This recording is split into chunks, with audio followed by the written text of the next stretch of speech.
Welcome to the Kory's Rides podcast. Today I'm going to share some information on Boss Hoss motorcycles with you. How they started, what they did, what's going on now, and to also share my personal first-hand experience with the brand. So let's go ahead and roll the intro and get into it.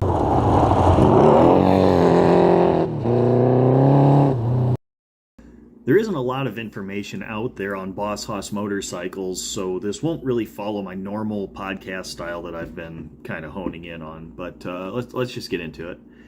Founded by Monty Warren in 1990 and based in Dyersburg, Tennessee, Boss Hoss produces V8 powered motorcycles and trikes.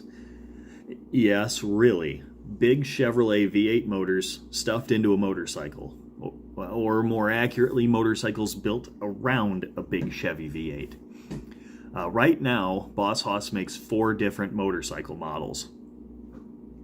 Classic Cruiser is a bagger with a small windscreen.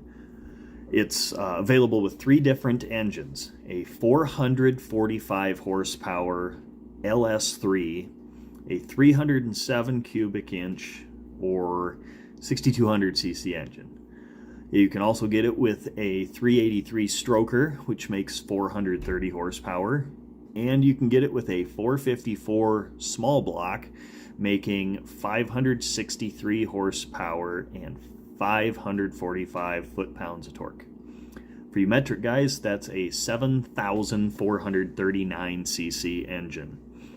These engines are hooked up to a specialized Winters 2-speed semi-automatic transmission with a reverse gear. That means there's no clutch, and you're either in low or high, kind of like a power glide transmission. It carries 8.5 gallons of gas, and it starts at a mere $68,900 as of the 2023 model year. The Super Sport bike is a standard cruiser-looking machine with no bags and no fairings. All the same stats as a Classic Cruiser, including the price tag. The Classic Bagger bike is a lot like the Classic Cruiser, but it's got a Batwing fairing. It's only available with the 383 stroker or the 454 small block. Price tag again, $68,900. The limited Super Sport big block bike has longer forks and more rake, but it follows the same standard cruiser design cues. It's only available in a 496 cubic inch big block, making 600 horsepower, 568 foot-pounds of torque. That goes through that Winters 2-speed transmission, and it goes to a 10-inch wide tire on an 18-inch rim. The thought of trying to ride that bike full out is terrifying. I can't imagine the tire on that bike lasting very long either. 600 horsepower is completely insane. And these bikes are not as heavy as you'd think they'd be. If I remember correctly, they're about 1,000 pounds, which really, if you look at some of the bigger bikes like the Kawasaki Vulcan Nomad, the bigger Harley touring bikes, they're pushing mid 8s, low 9s. 900 pounds. So, it's 6 times the horsepower and hardly any more weight. Again, $68,900 for this one, which seems to be a number they just apply to everything. It doesn't really correlate to the build cost of the bike. But when you make something this specialized, you can kind of charge what you want. So, speaking of insane statistics, why not make them heavier and wider? There's 6 different trike models available too. The Dragon is the basic trike model. It's a classic cruiser with a straight axle out back, uncovered out in the open, no fenders, none of that. It supports the bike on 2 295 50/15 tires with air ride shocks. You can get it with a 383 stroker or the 454 small block. That's coupled to a 4-speed automatic with overdrive and lockup. The reason they can put that in instead of the 2-speed is it's a trike and you've got a little bit more room and you don't need that specialized gearbox because you're just going to a regular truck axle. A steal of a deal at $55,200 something. I forgot to put the rest of the price down. $55,000 something. All the rest of their trikes, regardless of how much fiberglass gets added, cost $64,535. Those next four trikes are only available in a 445 horsepower, 376 cubic inch engine with a 4-speed automatic. The Willys trike features large swept rear fenders. The SS truck trike, it appears to have a 1990s custom mini truck grafted onto the rear end. The 57 Chevy trike is, quite obviously, 57 Chevy inspired. Big flared rear end of a Bel Air on it. The coupe trike has a rear end like something you'd see on a 1930s style hot rod.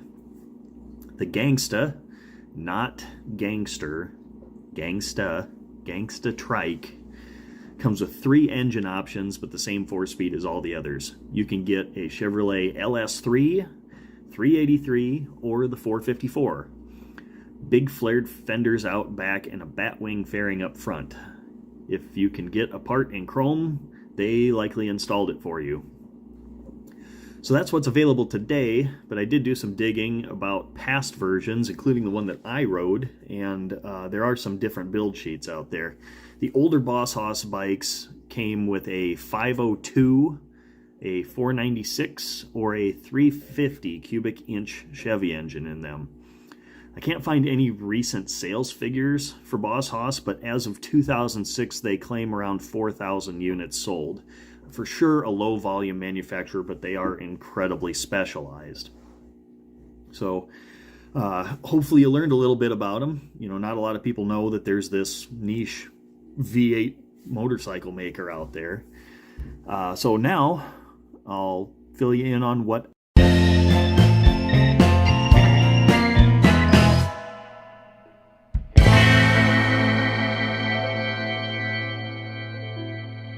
I've actually ridden a Boss Hoss motorcycle.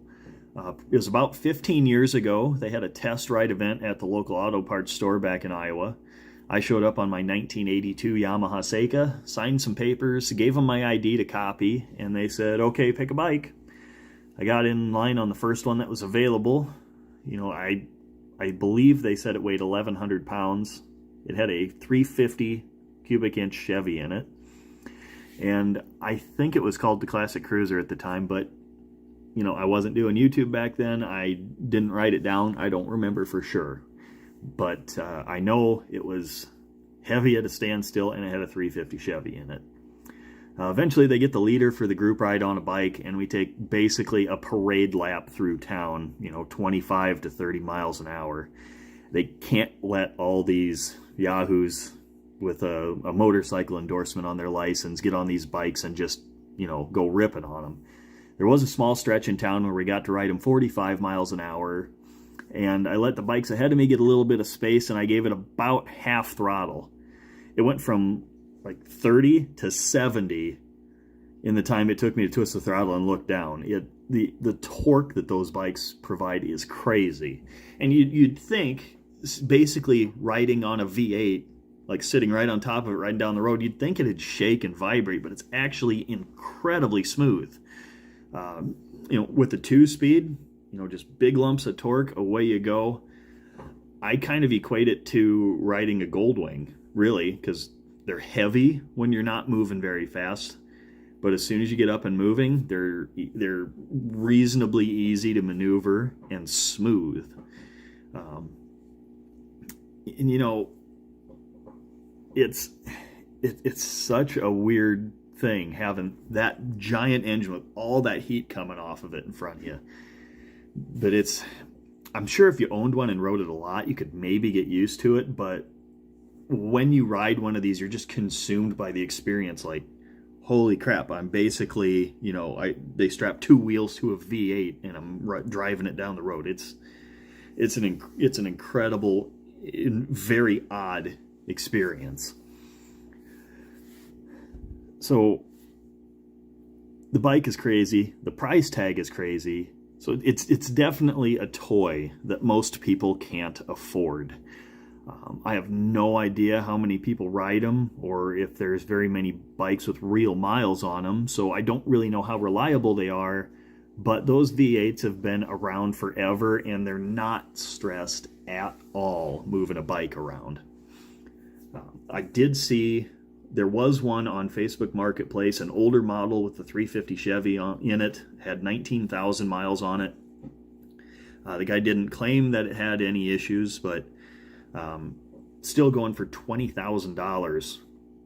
And you know, that bike's already 30 years old, so not a lot of them out there for sale. New ones are very expensive. So if you made it this far, I want to thank you for listening to me ramble a little bit about Boss Haas motorcycles. If you have owned or ridden these bikes, let me know down in the comments section what your experience was. That way we can get a better idea as to whether I had an unusual or pretty normal experience. If you would like to hear about a specific manufacturer in the next episode, you can drop that down in the comments section. If you're a channel subscriber, or even better, a supporter, I'll put a lot more weight into those suggestions. Shorter episode this time, but as always, thanks for listening, and I'll be back with another episode soon. Don't forget to do all the things to make the YouTube algorithm happy, like, subscribe, like the video. If you're a really wonderful person, consider supporting the channel. Thanks for watching.